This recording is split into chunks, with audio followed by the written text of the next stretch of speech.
asifiwe. Bwana Yesu asifiwe. Bwana apewe sifa.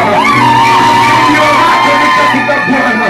Tumaini langu ni katika Bwana. Siku moja nikaona mzee mtandaoni anasema kwamba mimi nina miaka zaidi ya 90, lakini bado tumaini langu ni katika Bwana.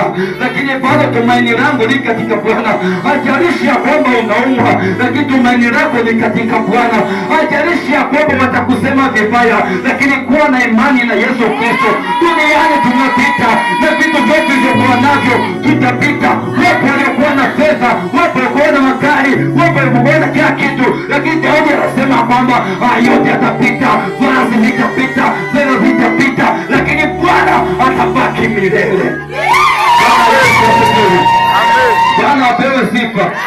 Huyu Yesu Kristo atabaki milele. Jina lake lilikuwepo, jina lake lipo na litaendelea kuwepo.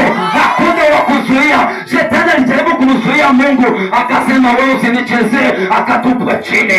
Wapo watamani kumzuia Yesu, lakini akiwa mle kaburini akamfunga mioyo Shetani na akasema ninafufuka sasa. Wale wote ambao walikuwa wako upande wako watakuja kwangu. Baba mtume amefungwa gerezani kuimba na kusifu, mbingu zikafunguka, mingaoni ikafunguka, gereza likafunguka, akasema urudi Bwana, nilipanga mmoja. Bwana Yesu asifiwe sana.